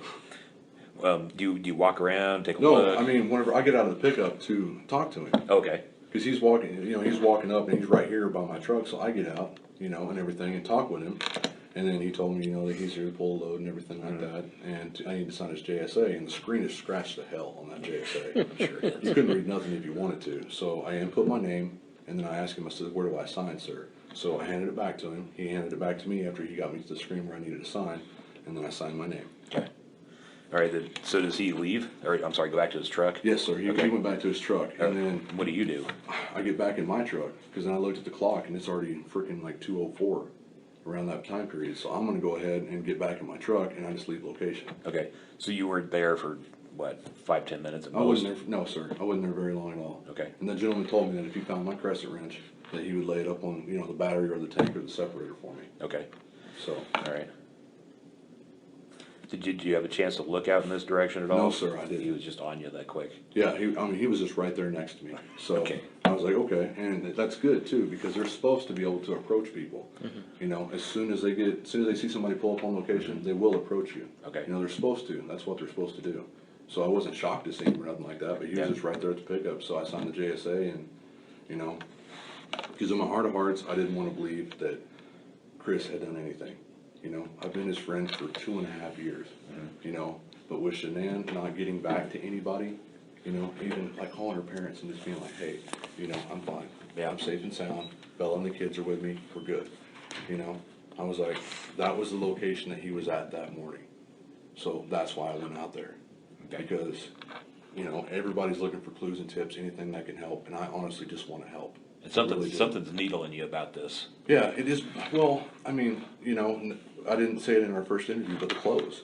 The clothes, it was just different to me. And then whenever I told you about how he walked by the back of his truck, it was odd. And then now all of a sudden I find out, the next day that his girls are gone and there's a missing persons report and everything for him, and nobody's heard nothing from him. You know, I'm a father. If my wife was gone and everything like that, I'd be freaking out. You know? Oh, yeah. And, you know, he's just like, hey guys, I gotta go. You know, it wasn't like necessarily like a panic whenever he took There's off no that day. urgency to it. You know, but he's like, hey, you know, I just gotta go. And that's all he said. Because he rolled down his window when he pulled up to Chad McNeil's pickup that day. And he's like, hey, guys, I gotta go.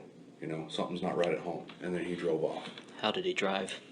And he just pulled away normal. It wasn't like he was in a fire rush, you know. If I had my friends calling me and telling me, you know, or my wife's friends, that my wife was missing and my 4 kids weren't at home, I'd be freaking out, honestly. Pedal to the metal. Yeah. Yeah, I'm with you. Why did you park there? Because that's where I seen him parked. Okay. And when the oil and water guy approached you, why didn't you just keep looking around like you originally Well, said? after he approached me and everything, because I was looking at the clock, because I need to be off somewhere close to the time frame, like 2:30ish and stuff like that. Okay. So I can actually get home, because I live in Greeley, and from Greeley to Surrey is a heck of a long drive. You know, and my Yeah, wife it is. babysits and everything else, so I want to get home whenever it's close to time, because I'm not trying to milk the clock, get any extra overtime or anything like that. Right. So after he approached me, we talked for, you know, just a couple minutes and everything like that. He told me that if he found my crest branch, that he'd put in a tank battery for me, and that was it. I got right back in my pickup. I drove around slowly to the location, you know, drove around the edge of the location right here. I just drove around right here, Okay. you know, and then just went ahead and took off. Okay. Why didn't you tell him the truth? Because I didn't want to tell him that I was searching for any kind of suspicious things on location. What would have been wrong with that, though, if you had just said that? Well, I know, but I mean, at the time, whenever I was approached, that's what I said, honestly. Okay. I mean, I'm not here to lie to you guys, you know? I'm upfront and honest about it. Obviously, you guys knew I was there, and I've got no problem telling you exactly why I was on location. So,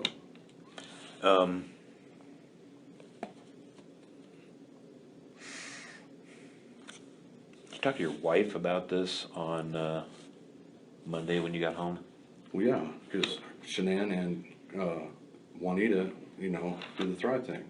Because Juanita's a promoter as well, but she's never even hit her 4K on that. You know, and it just doesn't feel right. You know, for those girls just to disappear and Shanann to disappear, and she's such a public person and everything like that. So the wife was worried about them. She wanted to make sure that they were going to be okay as well. What was your conversation about?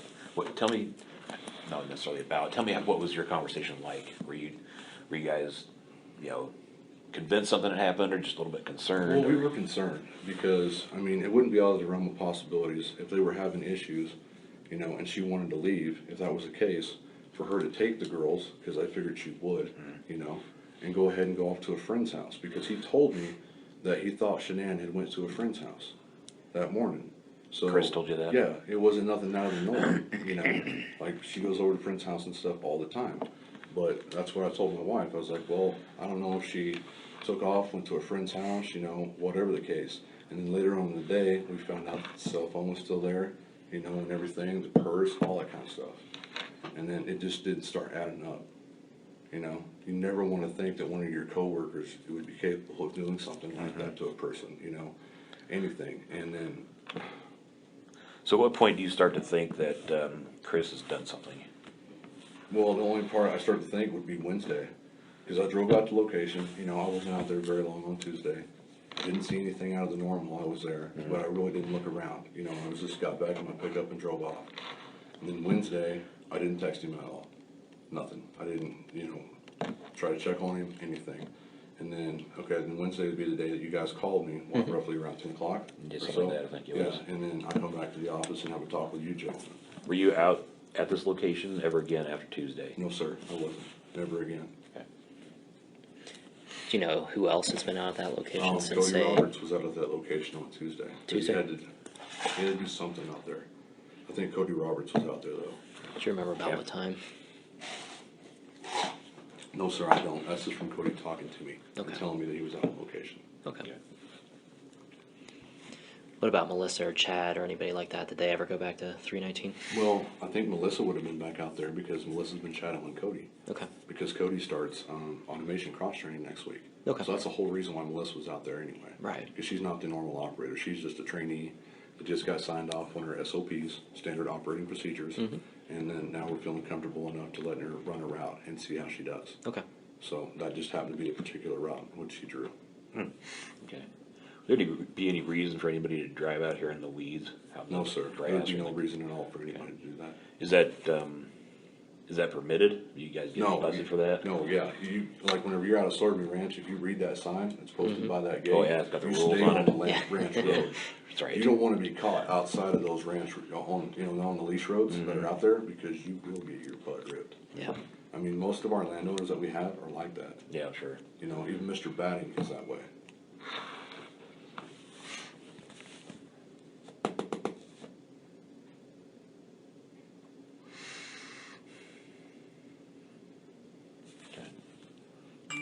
Anything else that we haven't talked about regarding any of this stuff that you can think of that we need to cover?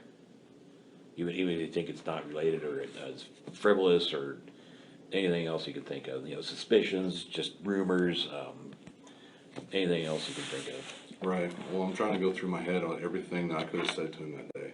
I mean, with all this stuff that's going on, sometimes it's hard to remember. But I do, another thing, that morning, he told me they were having issues and everything like that, but. This is Monday morning? Yes. Yeah, he said, yeah, we're having some issues and everything.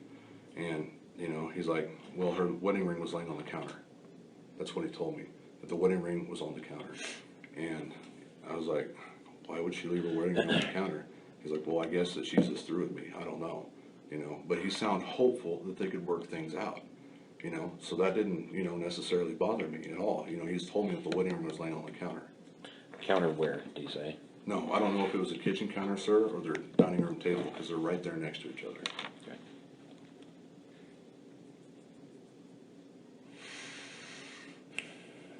Did he say anything about, hey, this is gonna be hard on the kids, anything like that? No, he never spoke of his girls.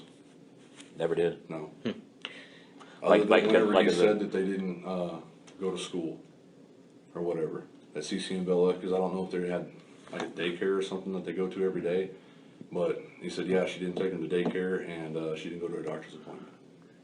That was it. That's all he ever spoke with the girls. But he just told me that him and Shanann had issues and everything, and that's why I figured why, because she didn't get in till late Monday morning or Sunday night whenever she got in. And I figured that they just couldn't sleep, honestly, is the reason why he looked the way he looked. I never put things out of sorts, or even would have thought about things being out of sorts until nobody heard from her, Right. And she's not that type of person at all. Does he generally talk about his girls on a day-to-day basis? Here and there, if they get to go do something, Okay. He loved playing with them and everything. Last pictures I seen anyway of the girls, other than whenever I seen them on Friday with him, they were happy, laughing and everything when we met in Fort Lupton. And, like the trip that they took out to the beach in North Carolina, they always post stuff like that, And, for the most part, if anybody asked him about his kids, he would just light up, They were like the center of his world, it's what it seemed like, but now that we know what we know now, obviously that must have not been the case. Because any father that loves their children could never do something like that. So, I'm just blown away with this, and I mean, I know me going out to location on Tuesday does not look good upon my part, and I told the guy I was looking for my wrench, but I had that sick feeling in my stomach, okay, we haven't heard anything from her. If I can find anything out on that site where I could tell authorities, something about it, that, we could find out what happened, I was praying to God that wouldn't be true, because that's a guy I worked with for 2.5 years. Right. Is your buddy? Yeah, I mean, I would consider him a friend, We didn't hang out outside of work hardly at all. I went down to his house twice for Thrive parties, like I told you guys before. And then I met him at Fort Lupton because he asked me to try to put some programs in the Fire Stick for him. And I said, okay. That was the only reason why we met. And it was a brand new Fire Stick straight out of the box. And I handed it back to him on location that Monday morning. So. Okay. Yeah. Okay. That would just understand that we had come across this information about you being on site on Tuesday. Right. And it just just one of these loose ends that we need to No, tie and up. I understand And, that, you you know, know, that's and- why I said I had no problem to come down and talk to you. Sure, no gentlemen. problem, and I appreciate that. You know, and I think you pretty well told me that you recognized that something was wrong, and, you put a few things together Well, that's yeah, it just tripping seemed your like something was suspicion. off. That's why one of the first things I brought up to you guys is, yeah, okay, we're at the 319. Mm-hmm. That was the site that I met him on. I got a map out in my truck, anything I can do to help. I went and got you guys a map so you guys could take pictures of it or whatever. You called me and asked if we'd go out to Survey Ranch together. I said, yes, sir. Yep. You know, I didn't hesitate, and I drove straight from County Road 37 and 52, where I received your phone call, straight to Hudson and waited there for you until you guys arrived on location. Yeah. Because, Yeah. I mean, I wanted to help. Yeah, no, and I didn't know it was gonna turn out this way. No, and I appreciate it. We appreciate that. But, and obviously, you thought something was up, because, that wasn't adding up. Yeah, I mean, I pay attention to a lot of things. I mean, I've got like ADD. You know, I notice stuff that's just different, that a lot of people just kind of gloss over. But I've got so much that runs through my mind all the time. I don't remember everything, but then Chad and I started talking about the day that we were on that location. And that's whenever I remembered all that stuff. So I was like, okay, I'm gonna have a meeting with those gentlemen today. I'll tell them everything that I know, just to see if I can help out in any way, shape, or form. Because, I mean, I can't believe what happened. Yeah. That's absolutely terrible. And then to read on number 7 or something like that, the tanks were involved with that too. Possibly, I don't know if that's the truth or not, and I don't know if you guys can't say that's part of the investigation, but I was standing right there by those tanks, and if I was that close to that blows my mind. It honestly does. I don't even know how to process this.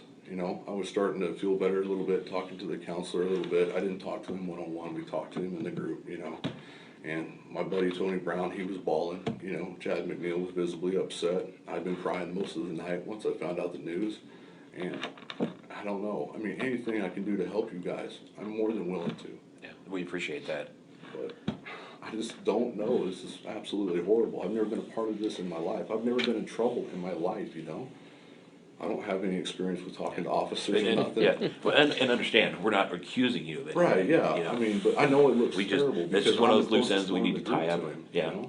It's just Yeah. one of those loose ends we need to tie up. No, So no, I understand come back that. and I can say, yeah, he told us about, X, Y, and Z, and this is why he was there. Yeah, You I know. mean, because I Yeah. wanted to be honest with you guys.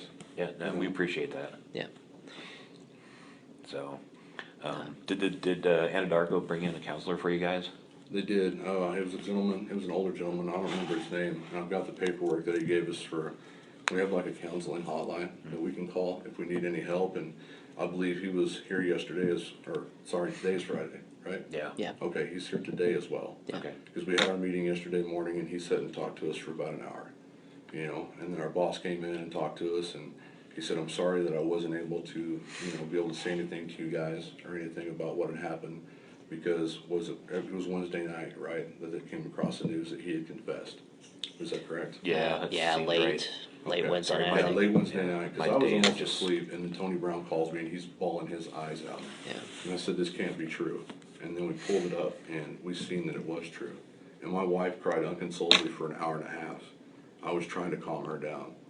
I mean, it's just been tough on everybody. Yeah, So Yeah. I can't imagine the way that those families feel because they've been absolutely ripped apart. oh, yeah. Oh, yeah. And then to find out that she was pregnant with a little boy. Yeah. They invited me to their gender reveal party, and then it got deleted. I didn't know who deleted it or nothing, but it just, no gender reveal party. Because I believe that was supposed to take place on the 16th. Speaking of that, So do you that know was who yesterday. Nicole Utef, yeah, a second. Other than seeing her on the news, sir, for the interview that she did. Yeah. That's the only thing. That's the only person, that's the only way you know who that is? No. Okay.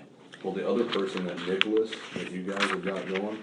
Nicholas. Well, not you guys, but interviews that you guys have seen online. He's a bald gentleman, and in this interview on the news, he's sitting on a park bench with his wife right next to him. That was the gentleman I was telling you about that Chris run with all the time. Okay. That he was running together trying to Yeah. get 5K Yeah, and stuff. okay. Yeah, Gotcha. we talked to him. Okay. But no, I didn't know any of the other Thrive group outside of any of that. Okay. Because the Thrive party that we went to, we built a vision board, which I still have in my house, and my wife still has hers. Because you're supposed to put your goals and cut out pictures and all that, so we done that with them, we ate supper with them. But like I said, that was, like February-ish or something, Yeah. Because I just met Shanann for the first time at our Anadarko Christmas party. This most recent one? Yeah, the last year's Christmas party, and I don't know what date that was or anything, sir, but, because I text Chris and everything, because we've been working together, long enough, and he wanted to sit by my wife and I. So we hollered at them. I got to meet Shanann, and found out how bubbly her personality was and just how awesome she was. And then I guess she had lupus, and by taking Thrive, it was able to help her, Yeah. And so my wife is suffering from acid reflux and everything, and she said, well, that might help you. So I got my wife on Thrive, and she's been doing better ever since, And I thank Shanann for that, because Juanita had to take medications all the time that just weren't helping her, So, Yeah. It's a terrible circumstance, no matter how you look at it. it is bad. I mean, the only other situation that I've ever been close to that would even resemble this at all, which it doesn't, it was my dad's passing. And that's the closest I've been to anything like that. I've been pretty fortunate in my life not to have anybody I know ever have any serious trouble, or nothing like that, or anybody else that I know personally pass. All my friends are still alive, by the grace of God, thank God for that. But to have something like this happen for the guy that I spoke with every freaking day for 2.5 years, and then just to go like that. And like I said on Friday, when I met him, he seemed fine, man. He was laughing, smiling, he went to the console, and it might still be in the console of that vehicle, they had gum, like little bubble gum deal. It was white, and it was like tangerine. And he gave it to each one of his girls, and he asked me would I like a piece of gum, and I took a piece of gum from him. It's not off at all on Friday, at all, just normal Chris. And I can't fathom what would have happened between that time frame for any of this to take place. I just can't. But, Yeah. I mean, anything y'all need from me, Yeah, we appreciate that. I'm more than willing to help, because I don't know what I can do at this point, Yeah. Well, Well, obviously seek counseling, because this has affected you. I mean, it's affected pretty much everybody involved, us included. Just especially from being out at the site and the folks who, have gone through the recovery process. It's Well, I a asked terrible the gentleman, circumstance. once that this, once that it was confirmed that something was out on the site, whenever I got drove home yesterday, because they wouldn't let me drive my truck, because I was a freaking wreck. And the gentleman that drove me home, I asked him, I said, is there any way that I can never have to go out to that area again? I can't stand being on that location, because I knew her. I knew those two little girls. They played with my girls. My girls loved them. I can't even watch the news, because if my daughters see CC and Bella on there, I don't want to have to tell them that they're in heaven now. I don't know what else to do. Yeah. But I'm sorry I went out to location on Tuesday, but it just No. didn't sit right with me. It honestly You don't have to did. apologize for Don't that. worry. I think that's a very astute observation, that you picked up on something's wrong, and just that you put together the totality of the circumstances. And I think you went out there just to even ease your mind a little bit to say this Well, yeah. this can't possibly be. So when I talked to you guys on Wednesday, before anything had came out, later on that evening, I told you I wanted to help you do whatever I could, whether it was to find the girls, if Shanann just went away or whatever she did with a friend, or clear his name. Because I honestly thought at that time he was innocent. But I wanted to know in my heart of hearts, if I seen anything odd out there, that I could call an officer and have them investigate it, Yeah. And that's why I was out there. No, and I think that's a very reasonable explanation. Yeah. Absolutely. This is kind of for later down the road, when, like maybe as defense counsel finds something like this, Right. and then wants to make some story up. We have to be able to say, no, that's stupid, this is what actually happened. That's fine. I mean, whatever you guys need from me, Okay. honestly. Does the name Mark sound familiar? Did Chris ever talk about a Mark in California? No, he's never mentioned a Mark to me. Okay. Any name that started with an M? Mark name may not be the right name. No. Or anybody in actually, California, actually. He's real reserved in the fact that, I mean, he'll let you in on a little bit of stuff. Okay. Like he told me his wife and him were having a little bit of issues. Right.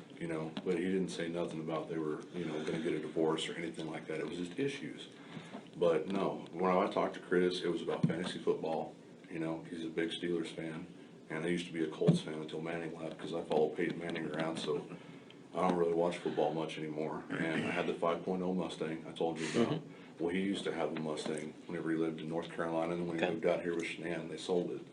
But he had it all souped up and everything, and since he was a Ford mechanic, I talked to him about issues or questions that I had with my Mustang, and then my wife has she had a Ford Flex, one of the ugliest vehicles on the road. Yeah. And we kept having issues with that, because I bought it outright, Yeah. and that was my fault. I bought it from like one of those buy here, pay here places, but I was Yeah. paid cash for it, and it was terrible. Yeah. Had a hole in the gas tank, I drive it for Nice. 2 weeks, and the transmission goes out. Nice. So that was like Better. $5,000. Yeah, right. So, no, I'd ask him questions about all that kind of stuff all the time. So, all of our conversations were mostly upbeat, you know, talking about sports, you know, stuff like that. And since I, you know, could sense just from, you know, him telling me that they were having issues, I never asked. That's not my business. You know, that's not my place. What goes on behind their closed doors, that's their business, you know. Because my wife and I almost went through a divorce 2 years ago, and I was the same way, you know, so I understood. Yeah. Have you talked to Luke the last couple Yes, days? sir. Yes, How's he doing? pretty rough. Yeah, he was pretty twisted up. Yeah, I spoke to him today, and just because I wanted to touch base with my supervisors and tell them that I was coming in today. And he said, okay, buddy, you know, if you need anything, he asked me did he needed to drive up, because he was at the office today. He brought his personal Suburban down because the gentlemen that weren't able to drive home, Victor Zavala and Daniel Barr, and I believe Melissa. Melissa didn't catch a ride with the gentleman yesterday, but Victor Zavala and Daniel Barr did. So Luke lives out in Wiggins, so he picked those guys up and brought them in his Suburban. And he asked me, did I need to ride down here, you know, to have an interview with you guys? And I said, no, it's okay. I said, have my wife and kids drive me down. That way I can go ahead and pick up my work truck, you know, and drive it back home. So, Okay. but yeah, he's pretty shaken. Yeah. You know, and Chad McNeil, he's pretty shaken as well. And then Tony Brown, he was just all sorts of tore up. I've never seen that man cry in my life, and he was just sobbing the whole entire time we were at the office, and we were talking, you know, about how to, you know, try to let things go and everything, you know, and move on to the future. This guy drew out like a little diagram on the board. I mean, he was just almost inconsolable, you know, and it's just tough because I'm looked to as leadership in the group. You know, we're right below Luke, you know, for answers and everything. So all those guys talk to me all the time, you know, and that's why I feel like they're all brothers. You know, I do anything for them, and you know, even Melissa's a sister, you know, even though she's new to the group, she's excellent. You know, she used to be an EMT and everything. So it's pretty cool having her part of the group. Yeah. But All right. Well, thanks for coming down and talking to us again. oh, you're thank welcome, you. sir. You know, if you think of anything, I gave you my card last time, didn't I? Yes, sir, you did. I believe I still have both your Okay. cards. Let Yeah, me verify that though. Yep. If you think of anything, you know, give me a call or send me an email. Okay. Appreciate that. Philip Jones. Yep. And Greg. Is that there? Okay, I don't want to mess that up. 'Cause That's I'm terrible at pronouncing That's stuff. right. Yeah. I need It's to okay. hook I've on been phonics cold. sometimes. I've been cold a lot worse. So. Yeah.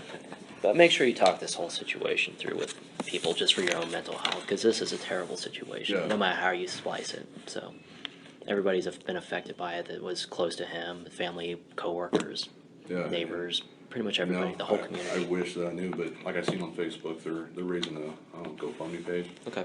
to be able to, I think, get Shanann and the girls back out to North Carolina so they can be, Yeah. you know, laid to rest properly. Oh, yeah. And I called Luke and asked him if Anadarko would be willing to donate. And he went to some of the higher ups, you know, and all I gotta do is take a picture of that link and be able to send it to them. And I think they're gonna try to donate to be able to help out the Oh, family that's good. to get them back home. That's Because good. all of us were blindsided by this. Oh, yeah. It was just terrible. Yeah. So, well, even from our point of view, Anadarko has been very nice to us. Yes. So, Yeah. and they've really gone above and beyond. And I think you're blessed to work for the company that you work for because they really have stepped up. Yeah, and Yeah. I've been with them for 11 years, and you know, it just seems like we had a bad stretch of luck last year, Firestone. Yeah, it should Right. That happen. was a horrible, horrible incident. Yeah. And then now, you know, it's already on the news that he worked for us, Yeah. you know, so I don't know what that's gonna do Yeah. eventually. Yeah. Yeah. So, all right. Thanks. Appreciate Yeah, it. Thank you guys, I really do appreciate it, man. Hey, no problem. Thank you, Luke. Thank you. Or, sorry, I called you. I was thinking about Luke. I wish I was Luke, man. That's a 6-figure job right there. Sure it is. I got handled like that. Oh, I can't believe what what he does. And then I found out he's leaving our group. You know, he's going to be a different area's foreman. And it sucks, because we don't